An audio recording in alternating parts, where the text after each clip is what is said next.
Hello family, आपका हमारे channel में बहुत बहुत स्वागत है। फ्रेंड्स, प्रेगनेंसी में पेट कड़क क्यों होता है, ये किस रीज़न की वजह से होता है और ये क्या संकेत देता है? क्या पेट कड़क होने से लड़का और लड़की के बारे में पता लगता है? और पेट कड़कपन के बाद कितने देर के बाद डिलीवरी हो जाती है? फ्रेंड्स, ये मैं 1 से लेकर 9 महीने तक की बात कर रही हूँ कि 1 से लेकर 9 महीने तक पेट में कड़कपन क्यों होता है।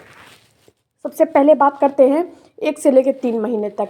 तो देखिए फ्रेंड्स, 1 से लेकर 3 महीने तक आपको जब आपका जगौट चिपकता है, जब आपकी प्रेगनेंसी का शुरुआती उस समय दौर रहता है, तो उस समय आपकी इम्यूनिटी लो हो जाती है। आपको बहुत ज़्यादा जो भी खाती पीती है तो अच्छे से नहीं पच पाता है, जिस वजह से कि आपको गैस कॉन्स्टिपेशन बनने लगता है और जो भी आप खाएंगी वो पचेगा नहीं और आपको जो है टॉयलेट करने में, स्टूल पास करने में काफ़ी परेशानी होने लगती है, जिससे कि आपको गैस की वजह से ये पेट में आपको कड़कपन महसूस होने लगते हैं। और ये फ्रेंड्स, पेट में जब गैस बनेंगे ना, तो ये आपको कड़ा आपका पेट हो जाएगा और ऐसा आपको महसूस होगा कि मेरे पेट में जो है ना एक जगह गड्ढा सा बना गया है। अगर ऐसा महसूस हो रहा है तो समझिए कि आपको गैस कॉन्स्टिपेशन बनेंगे, थोड़ा सा वॉकिंग वगैरह आप करोगे तो ये बहुत जल्दी खत्म भी हो बहुत ज़्यादा जाते हैं। परेशान आपको नहीं करते हैं। लेकिन गैस कॉन्स्टिपेशन इस समय आपको काफ़ी ज़्यादा बनते हैं, इस वजह से आपको परेशानी होती है। इसके बाद फ्रेंड्स, अगर आपके पेट में काफ़ी ज़्यादा पेन हो रहे हैं, काफ़ी ज़्यादा गैस की वजह से, या फिर ऐसे भी मरोड़ की जैसे कि मरोड़ मरोड़ के पेन हो रहे हैं, दर्द हो रहे हैं, तो समझिए कि ये आपके मिसकैरेज का संकेत है। और पेन के साथ साथ आपको ब्लीडिंग हो रही है या फिर स्पॉटिंग हो रही है, तो ये आपके मिसकैरेज का संकेत होता है। अब बात करते हैं दूसरे तिमाही में। तो फ्रेंड्स, दूसरी तिमाही जब आपका लग जाता है, तो उसमें क्या होता है, आपका यूट्रस काफ़ी ज़्यादा बड़ा हो जाता है, क्योंकि इस समय आपका शिशु का ग्रोथ बहुत तेज़ी से हो रहा है। बहुत जल्दी जल्दी आपके शिशु की ग्रोथ होती है, क्योंकि 1 से 3 महीने तो आपके शिशु के स्ट्रक्चर बनते हैं और इसके बाद आपके शिशु की ग्रोथ होने लगती है। तो जब ग्रोथ होने लगती है तो आपका शिशु बड़ा होने लगता है, उसके साथ साथ आपका यूट्रस भी बड़ा होने लगता है और धीरे धीरे आपका जो बेली बटन है, यानी कि जो पेट है, वो धीरे धीरे बाहर निकलने लगता है। इसमें भी आपको गैस कॉन्स्टिपेशन बनेंगे इस महीने। ये गैस कॉन्स्टिपेशन तो फ्रेंड्स आपको 1 से लेकर 9 महीने बनेंगे। इस समय जब प्रेगनेंसी की दूसरी तिमाही रहती है ना, तो ये गोल्डन चांस रहता है। इसमें थोड़ा सा कम बनते हैं गैस कॉन्स्टिपेशन। तो इसमें आपको क्या करने हैं कि फ्रेंड्स, गैस वाली चीज़ों को बिल्कुल अवॉइड करने हैं। जो भी आप इस चीज़ को देखिएगा कि किस चीज़ से मुझे गैस बन रहे हैं, कोई ऐसा चीज़ खा रही हो और आपको गैस बन रहा है, तो ये चीज़ देखिएगा कि किस वजह से आपको गैस बन रहा है। उसके बाद फ्रेंड्स, ये गैस ऑटोमेटिक, गैस पास करोगे, स्टूल पास करने जाओगे या फिर वॉकिंग वगैरह करोगे तो ये गैस ठीक हो जाएंगे। थोड़ा सा अपने पेट को रिलीफ दीजिए, पेट पे अपने हाथों को फैलाइए, अपने पेट पे अपने हाथों को जो है फेरिए, तो ये ठीक हो जाता है। उसके बाद फ्रेंड्स, ये जो गैस कॉन्स्टिपेशन है ना, ये बहुत जो है नॉर्मल सी बात होती है। इसमें क्या होता है ना कि हल्का फुल्का पेन भी हो, पेट में दर्द होने लगता है, तो कितनी महिलाएं दौड़ दौड़ कर हॉस्पिटल जाती हैं। तो आपको हॉस्पिटल वगैरह बहुत ज़्यादा नहीं जाना है, क्योंकि ये गैस कॉन्स्टिपेशन की वजह से होता है। पेन हल्का फुल्का होता है, इसके बाद दर्द होता है, तो आपको हींग वगैरह का इस्तेमाल नहीं करना है। ये नहीं करना है कि हींग खा लेना, हींग खा लेंगी तो इससे मिसकैरेज होने का चांस रहता है, तो हींग वगैरह आपको नहीं खाने हैं। इसके बाद फ्रेंड्स, इस समय भी आपका इम्यूनिटी थोड़ा लो ही रहता है, क्योंकि जब आप प्रेग्नेंट हो जाते हो ना, तो आपकी इम्यूनिटी सिस्टम लो हो जाती है। अब बात करते हैं फ्रेंड्स थर्ड ट्राइमेस्टर की। तो जब आप तीसरे तिमाही में पहुंच जाते हो, यानी कि 7वें 8वें और 9वें महीने में पहुंच जाते हो, तो इस समय आपका शिशु काफ़ी बड़ा हो जाता है, उसकी ग्रोथ काफ़ी बढ़ने लगती है और ग्रोथ बढ़ने के साथ साथ आपकी जिम्मेदारियां भी इस समय बढ़ जाती है।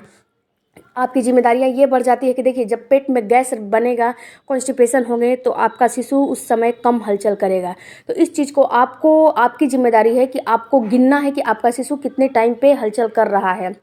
आपके शिशु की हलचल कम से कम 1 से 2 घंटे में 8 से 10 बार महसूस आपको होने चाहिए। अगर इससे कम महसूस हो रहे हैं तो आप एक काम करो, थोड़ा सा स्वीट्स खा लो, थोड़ा सा गर्म पानी या फिर दूध लेके और रिलैक्स होकर बैठ जाओ। काम वगैरह मत करो, रिलैक्स होकर बैठ के अपने शिशु के काउंट, जो उसका वॉकिंग है, जो चल रहा है, उस पर काउंटिंग करो कि कितने बार आपको मूवमेंट उसकी महसूस हो रही है, क्योंकि इस समय एक माँ ही बता सकती है कि उसके शिशु का मूवमेंट कितना हो रहा है। और फ्रेंड्स, एक बात और कि जब शिशु का मूवमेंट बंद हो जाता है तो एक माँ बताएगी और तुरंत आपको हॉस्पिटल जाना है, क्योंकि जो शिशु का मूवमेंट है उसी से पता चलता है कि आपका शिशु आपके गर्भ में सेफ है कि नहीं है। तो आपको इस चीज़ का ख्याल रखना है। तो इस समय आपको गैस बनेगा फिर से, आपको जैसे पहले 1 से 2-3 महीने में बन रहा था ना, इसके बाद चौथे 5वें 6वें महीने में गैस बनना कम हो जाएगा। फिर से आपको 7वें 8वें 9वें महीने से गैस फिर से बनने लगेगा। तो फ्रेंड्स, इस समय आपको गैस कॉन्स्टिपेशन ज़्यादा बनेंगे। तो गैस कॉन्स्टिपेशन ज़्यादा बनेंगे तो आप गैस वाली चीज़ों को बिल्कुल अवॉइड कर लीजिएगा, मत खाइएगा, स्टूल वगैरह अच्छे से पास करिएगा। इस समय आप सुबह में 1 गिलास गर्म पानी को भी आप कंज्यूम करिएगा, पीजिएगा। इससे अभी आपको गैस कॉन्स्टिपेशन में रिलीफ मिलती है। हो सके तो 1 गिलास गर्म पानी में जो है आधा चम्मच देसी गाय का घी भी डालकर पियोगे तो गैस से काफ़ी रिलीफ आपको मिलेगा। उसके बाद फ्रेंड्स, हल्दी में 1 पिंच, दूध में 1 पिंच हल्दी भी आप मिला के पी सकते हो। इसके बाद फ्रेंड्स, अगर इस मंथ आपको पेट बहुत ज़्यादा पत्थर की तरह कड़क हो जा रहा है और पेट में बहुत ज़्यादा पेन हो रहे हैं, रह रह के पेन हो रहे हैं 9वें महीने में, तो ये आपका लेबर पेन आने का संकेत होता है। ऐसा अगर महसूस हो रहा है कि पेट बहुत ज़्यादा पत्थर की तरह कड़क हो गया है, उसमें रुक के पेन हो रहे हैं और ये पेन की फ्रीक्वेंसी बढ़ती जा रही है, तो समझिए कि अब आपका लेबर पेन आ रहा है और आपको डॉक्टर से संपर्क करना चाहिए। अब आपकी डिलीवरी होने वाली है। इसके बाद फ्रेंड्स, ये जो पेट में कड़कपन महसूस होता है, तो इसके बाद कितने देर के बाद डिलीवरी हो जाती है? तो फ्रेंड्स, ये कोई फिक्स डेट नहीं होता है कि पेट में जब कड़कपन महसूस होता है तो कितने देर के बाद डिलीवरी हो जाती है। कभी कभी आपको फॉल्स लेबर पेन आते हैं, उस वजह से भी पेट में कड़कपन महसूस होते हैं। जब फॉल्स लेबर पेन आएंगे ना, तो उस समय भी आपको पेट में कड़कपन महसूस होंगे, पेट बिल्कुल पत्थर के जैसा महसूस होने लगेगा। तो इस चीज़ पे आपको गौर करने हैं कि फॉल्स लेबर पेन है या फिर रियल लेबर पेन है, दोनों में आपको अंतर करने आने चाहिए। इसके बाद फ्रेंड्स, अगर आपका पेट जो है कड़क हो रहा है, पेन हो रहा है, तो आप एक बार डॉक्टर से भी कंसल्टेशन करिए और डॉक्टर भी आपको नहीं बताएगा कि रियल एग्जैक्ट आपको कब डिलीवरी होगी। पेट कड़क हो रहा है, लेबर पेन आ रहे हैं, तो उसी समय हॉस्पिटल जाओगे तो उसी समय आपकी डिलीवरी हो जाएगी। और फॉल्स लेबर पेन आ रहे हैं तो रेस्ट करोगे, इधर से उधर करवट बदलोगे तो वो तो ठीक ही हो जाता है।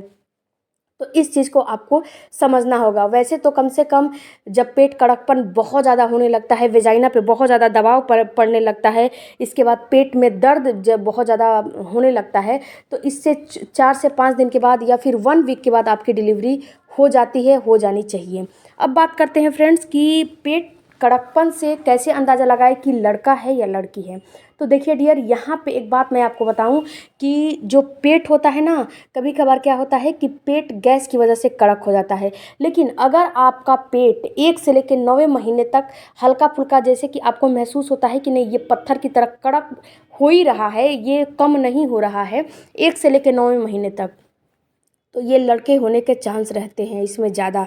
अगर यहीं पे फ्रेंड्स आपका जो पेट है, पेट आपको कड़क नहीं महसूस हो रहा है, कभी कभी महसूस हो रहा है, यानी कि महीने में 1 से 2 बार या फिर 1 वीक में 1 बार हो गया, 15 दिन में 1 दिन हो गया, ऐसा महसूस हो रहा है, तो समझिए कि ये लड़की होने का संकेत होता है। और आपको 9वें महीने तक पूरा लगातार पेट में, मतलब कि डेली ऐसा महसूस होता है कि आज इधर से ऐसा महसूस हो रहा है ना कि पेट ये गट्ठा सा बंध गया है। दूसरी तिमाही में 7वें 8वें 9वें महीने में आपको ऐसा महसूस होगा कि नाभि के नीचे गट्ठा सा बन गया है और पेट जो है बिल्कुल कड़ा हो गया है। और डेली, यानी कि एक दिन बीच करके एक दिन ऐसे महसूस आपको हो ही रहे हैं, तो ये लड़के होने के चांस रहते हैं। फ्रेंड्स, आई होप कि इस वीडियो से आपको कुछ नॉलेज मिला होगा।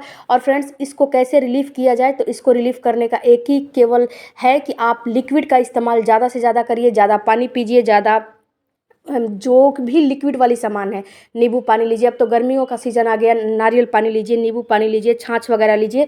ये सारी जितनी लिक्विड चीज़ें लेंगी ना, तो ये आपको गैस कॉन्स्टिपेशन कम बनाएगा और आपको पेट में कड़कपन कम महसूस होगा। मिलते हैं अगले वीडियो में। Thank you for watching. कोई भी क्वेरी हो फ्रेंड्स तो कमेंट बॉक्स में ज़रूर दीजिए, उस पर वीडियो ज़रूर मिलेगा। Thank you.